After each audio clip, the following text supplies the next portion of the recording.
हिंदुस्तान अपने आप में एक बहुत ताकतवर जो देश है, तो मुझे ऐसा नहीं लगता है कि किसी तीसरे की राय हमें इसमें लेनी चाहिए थी। ये हमारे चुनाव को लेके हमारा ही हमें प्रोसीजर है, वो हर साल ही चला करता है।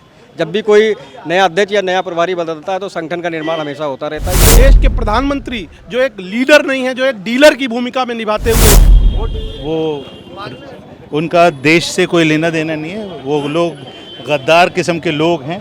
कभी देश की आज़ादी में उनका कोई योगदान नहीं रहा।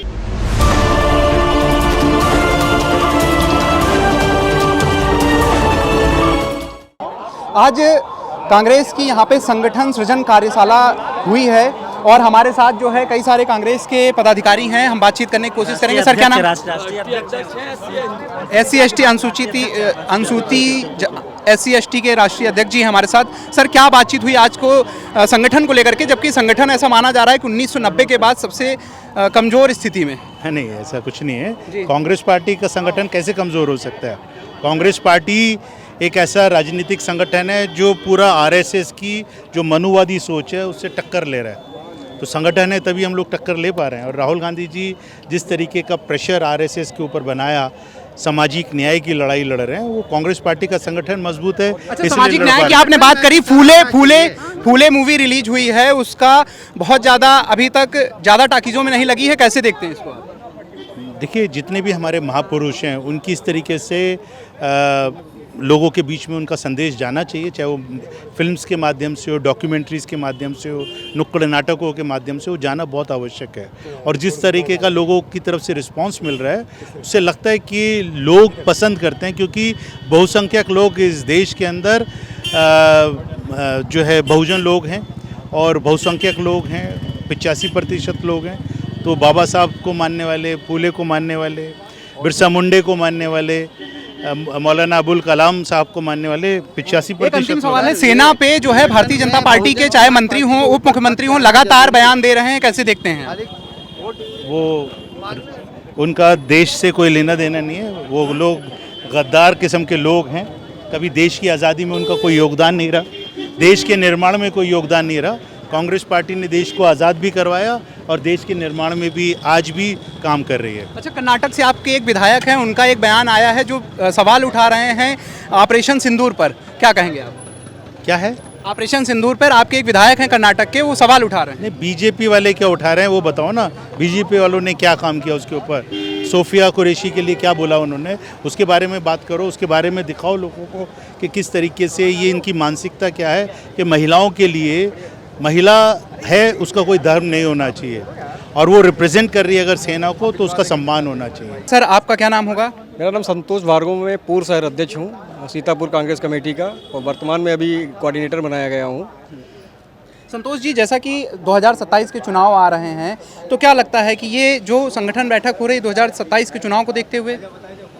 नहीं, ऐसा नहीं है। कांग्रेस पार्टी सदैव संगठन का काम करती है और आप जानते हैं कि हम 36 साल में उत्तर प्रदेश में नहीं है, लेकिन फिर भी हमारा जो संगठन है वो जीवित संगठन है। जितने भी उत्तर प्रदेश में कार्यक्रम होते हैं, शायद हमको नहीं लगता कि हमारी पार्टी के अलावा कोई दूसरी पार्टी इतना बड़ा कार्यक्रम करती होगी। तो हम ये नहीं कहेंगे कि हमारे चुनाव को लेके हमारा ही हमें प्रोसीजर है, वो हर साल ही चला करता है। जब भी कोई नया अध्यक्ष या नया प्रभारी बदलता है तो संगठन का निर्माण हमेशा होता रहता है। ये संगठन की प्रक्रिया है। चलिए, क्या कहेंगे, 2027 के चुनाव हैं, आपने बात करी कि संगठन का जो है लगातार कार्यक्रम चलते रहते हैं, लेकिन एक लंबा अरसा हो गया है आपको सरकार में आए हुए, तो 2027 को लेकर के क्या आप लोगों ने क्या प्लानिंग बनाई हुई? देखिए, 2027 की बात बाद में है। पहली बात है इस देश के लोकतंत्र को बचाने की, इस देश में सामाजिक न्याय की स्थापना करने की, इस देश में मोहब्बत के पैगाम को आगे बढ़ाने की। तो हम सब कांग्रेस के लोग राहुल गांधी जी की प्रेरणा लेकर, आदरणीय मल्लिकार्जुन खड़गे जी के संदेश को लेकर जन जन तक पहुंचाने का एक काम कर रहे हैं। और निश्चित तौर पर आगे आने वाला समय कांग्रेस का है।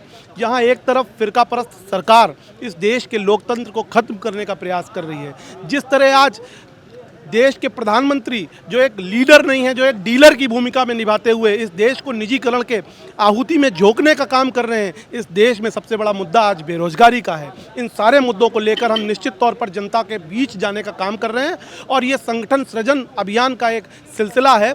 निश्चित तौर पर हम शहर कांग्रेस कमेटी और जिला कांग्रेस कमेटी और ब्लॉक कांग्रेस कमेटी तक पहुँचकर बूथ स्तर तक कांग्रेस पार्टी के संगठन को ले जाने का एक भूमिका में हम लोग हैं और निश्चित तौर पर आगे आने वाले समय में कांग्रेस की सरकार बनेगी। अच्छा, सेना पे जो बयान आया है कांग्रेस भाजपा के जो मंत्री हैं विजय शाह, उनका बयान आया है, उनकी तरफ से कहा जा रहा है कि हम क्यों कार्रवाई करें, जबकि कोर्ट ने आदेश दिया है और उन पर जो है मुकदमा कायम हुआ है। देखिए, ये जो सरकार मौजूदा है, न ये न्यायपालिका को मानने वाली सरकार है, न ये सरकार विधायिका को मानने वाली सरकार है, और न ये सरकार इस देश के लोकतंत्र को मानने वाली सरकार है। निश्चित ये बिल्कुल महिला विरोधी सरकार है, और जिस तरह उन्होंने बयान दिया है, निश्चित पूरे देश में एक उन्माद की स्थिति पैदा हुई है, और जो बयान उनका है वो पूरी तरह से हमारी महिला शक्ति का अपमान करने वाला बयान है। देश कभी नरेंद्र मोदी को जो है कभी भी जो है वो बख्शेगा नहीं। चलिए, क्या नाम होगा मैम आपका? मैं डॉक्टर ममता वर्मा, जिला अध्यक्ष, कांग्रेस कमेटी सीतापुर। ममता जी, जैसा कि आप देख रहे हैं 2027 को लेकर के लगातार सभी दल प्रयासरत हैं, तो क्या आपकी पार्टी का गठबंधन होगा या आप लोग सिंगल लड़ने जाएंगे?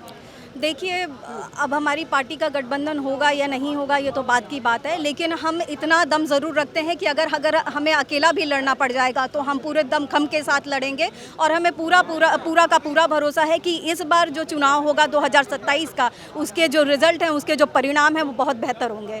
चलिए, सीज फायर को लेकर के तमाम सवाल खड़े हो रहे हैं। लगातार अमेरिका के राष्ट्रपति ट्रंप का बयान आ रहा है कि हमने मध्यस्थता करवाई, तो क्या विदेश नीति जैसा दावा किया जाता है बहुत मजबूत है, तो उस पर क्या कमज़ोर कड़ी नज़र आती है?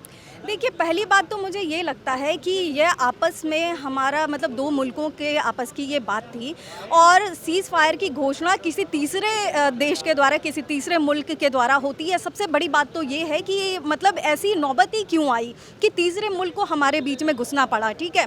और हम अपने आप में एक बहुत मजबूत शक्ति है, हिंदुस्तान अपने आप में एक बहुत ताकतवर जो देश है, तो मुझे ऐसा नहीं लगता है कि किसी तीसरे की राय हमें इसमें लेनी चाहिए थी। मुझे लगता है कि हमारे प्रधानमंत्री जी को या हमारे देश को जो है इसकी पहल लेनी चाहिए थी।